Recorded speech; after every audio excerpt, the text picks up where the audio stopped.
person's going to show up. Let's go into the next step, which is giving a proper tour. So from the name meet and greet to asking questions about themselves to not the orientation necessarily, but I would say just the tour. So this way the person's going to sign up. What are your thoughts on giving tours? Yeah. So first thing we do is that we put the whole facility on a PowerPoint, right? We want to, as a luxury fitness brand, map out all of the little details that separates us.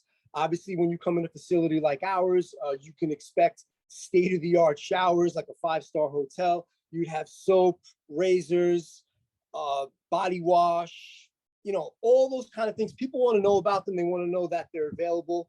We want to be able to take them through the facility, explain all the different kinds of equipment, why we have that equipment, what our group exercise classes are, which ones come with your membership. We want to point out any trainers or any staff that we see at that time. We want to make sure that they know everything that the wellness center has, that they can get their Botox injections, laser hair removal, blood work, chiropractic needs, all that stuff, the juice bar, what it has, and everything that their membership incurs. And then when we take them back to the desk, we have a binder that we show them with all the membership options. They also have pictures and profiles of all of the trainers, various other services.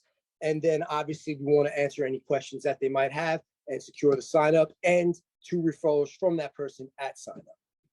Sure. Yeah, that's always big. There was always a VIP guest list at the end of the sale, and I'll say, hey, put 3 people down here, and if whoever you put down here, I'll waive their day fee. If they come with you, just go through your phone. And some people, can I put more than 3? It's like, okay, I'll let you put more than 3, but give me 10. yeah. But the tour is definitely, I've noticed when I've worked at high dollar monthly gyms, it's like what you just said, showing them why you're different. That's value selling, right? And there are a lot of people when they do come into a place. I mean, you are going to have people that just know what they're getting into at a facility like yours. They're expecting the high dollar. But when you go out and lead prospect and you get people to come in, you really have to train to value sell, where you have to make that person remember why they're stepping foot in your facility. What about themselves do they want to change? Because I know a lot of people, sometimes they have blah, blah, blah fitness is $9.99, blah, blah, blah fitness is $9.99. And you have to stop that broken record that's skipping in their head and make them realize, oh, this place is going to be the answer of why I'm going to get in shape. And it also helps with your price presentation, right? Yeah. Like if you told me, oh, I want to gain 20 pounds of muscle, I've been thinking about it for 6 months, you live around the corner. If you tell me that you have to think about the $140 or $120 a month, I can just go back to that line of questioning and be like, Rob, you've been told me to think about it for 6 months. We're right around the corner. So, you're not going to be wasting money on gas. What more is it you have to think about? Is the upfront investment or the monthly investment? That's how I always tried to do my price presentation and with the tour. Also, I remember, and you could tell me when people because sometimes people are like, I'm only here to do cardio. And I would see salespeople like going around the weight room and I'm like, oh my God, they're tuning you out. After like a minute, they're telling you what they want. Like, go through that part of the gym, put them on the treadmill, put them on the elliptical. This is their area of interest. Exactly. Do you have any other, what other thoughts?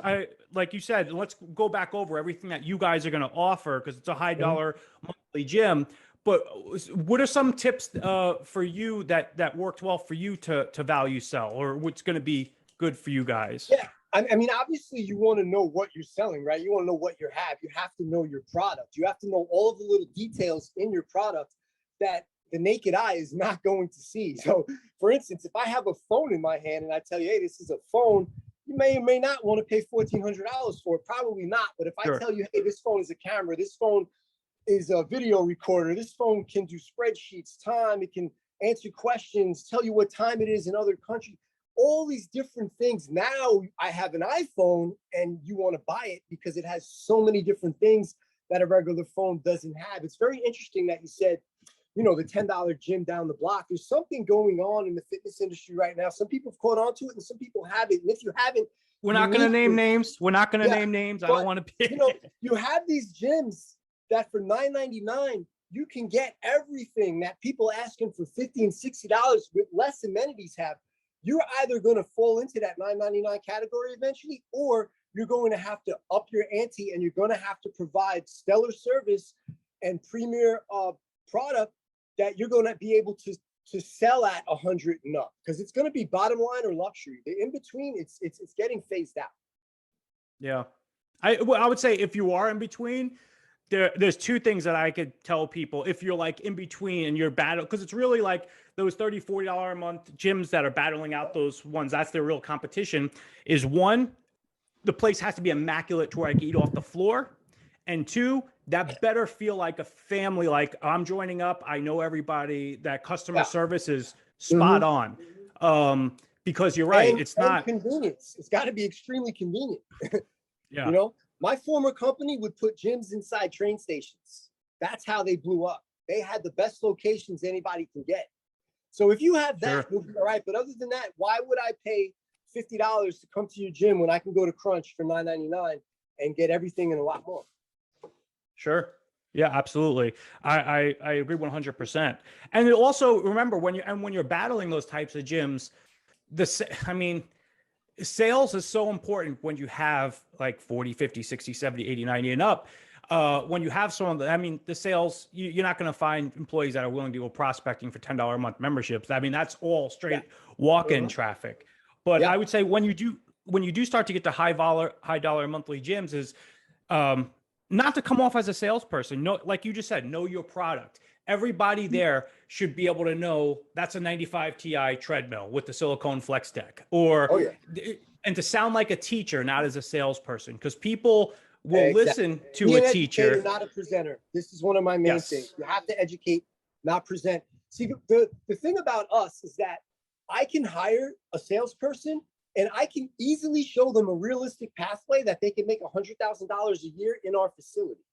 So when you're able to do that, you're able to hire people who are more skilled.